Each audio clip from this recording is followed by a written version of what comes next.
Hi guys, ito gabi na dito guys, is 8:44 na ng gabi. Ako'y maghahatid ako ng mga gamit ko sa una kong amo. Yan guys, oh. Maghahakot na ako guys kasi paalis na ako sa Sabado dito sa amo ko eh. Kaya unti-untiin ko nang maghakot. Papunta ako ng MTR guys. Malayo pa naman yung lalakbayin ko. Hindi ko alam kung anong oras ako makakabalik dito sa bahay nila amo.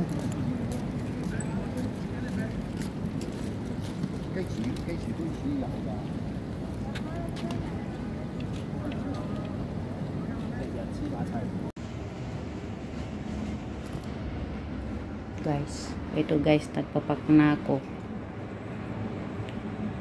May last day dito guys sa bahay na ito. Alam nyo, hindi na nila ako, bigla-bigla na lang ako pinababa. Ayan guys, oh. Magulo ang room ko guys. Hirap talaga ng katulong guys.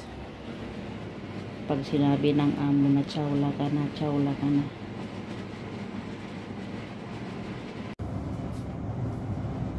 Bago ako lalabas guys, ipag-agyo pa ako sa kanila dahil annual leave ko guys. Ayaw nilang bayaran yung pang second contract ko. Kaya kinausap ko sila. Ngayon, tinik nila sa sa immigration. Tinignan nila yung unang kontrata. Kaya ako rin ang nasunod guys. Kaya pag kayo mga kasama, mga kalahi kong DH, huwag kayong magpadalo sa mga amo ninyo. Huwag kayong matakot. Ilaban ninyo ang karapatan ninyo bilang isang katulong. Kaya binayaran ako guys. Ako ang nagwagi. Kasi lumaban ako talaga guys. Talagang lumaban ako. Kinausap ko sila sa lamisa. Dahil kung hindi ako lumaban sa kanila guys, yung hindi naman yung nag-agyo kami, basta sinabi ko yung babayaran nila. Kasi yung una kong kontrata, yun lang ang binabayaran nila, yung pangalawa wala guys. Kaya lumaban talaga ako guys, hindi ako kaya yun. Tapos tumawag yung amo ko sa immigration. Tinanong niya, ayun, inano niya sa cellphone niya, ayun nga, sila nga ang mali. Kaya binayaran ako. Oh, thanks God. Masaya ako guys, kasi ako ang natalo. Kahit palisin na nila ako, alam niyo, hapon pa sana ako bababa dahil ang sabi ko, mamamalansya muna ako, maglilinis, papansahin ko muna yung mga damit nila bago ako bumaba.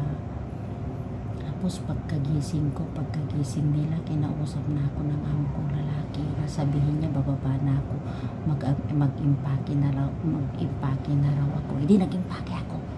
Ngayon nakahanda na yung hintay ko na lang yun. Ihipag ko na, kunin ako. Kaya ito, nagpapag na ako guys. Baba na ako talaga dito.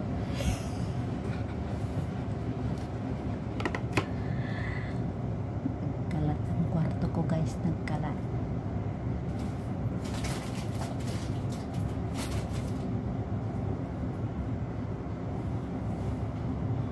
Hingiin ko tong unan na ito.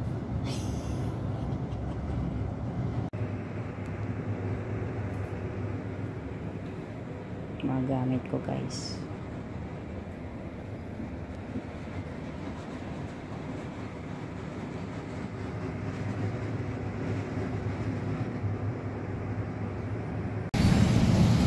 Hi guys, dito na kami. Dala-dala ko ng mga gamit ko. Ayan yung hipag ko, sinundo niya ako. Hinihintay namin na gumabi. Saka kami makapasok.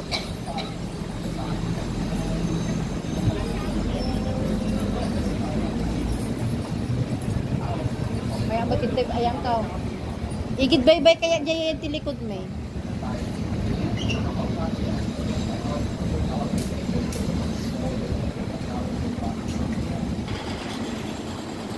May view na jaya yan ti rooftop mi. Makita mga talaga di ba yun? Tanay ginagwa, tanay.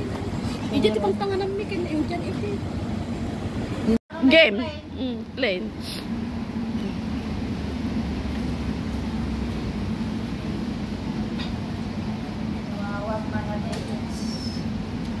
My sister-in-law, she is homeless now. She's waiting her boss.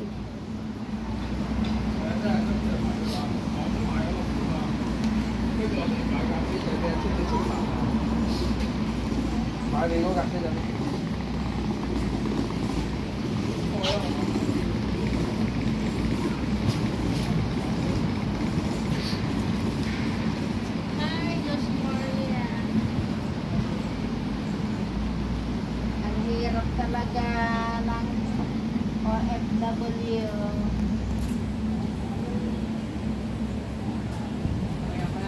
Her things.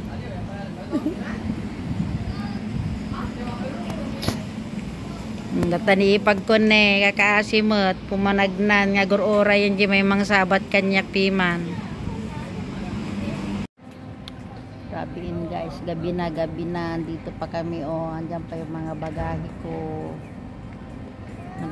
Naghihintay kami yung pipick up sa amin. Hindi ko alam kung anong oras guys.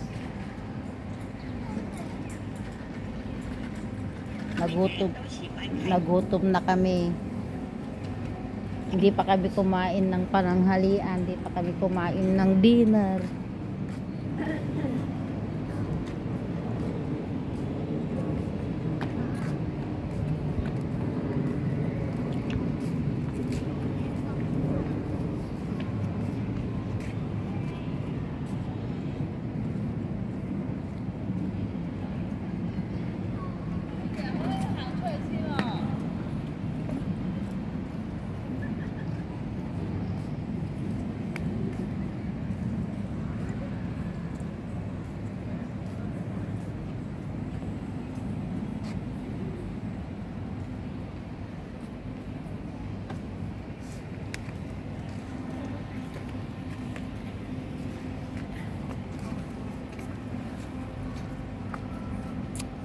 Dama kanong kunana mayan na lang Mars kunana mo. Asa na ngayon? Hindi na mo imbaga. At siguro na balay da.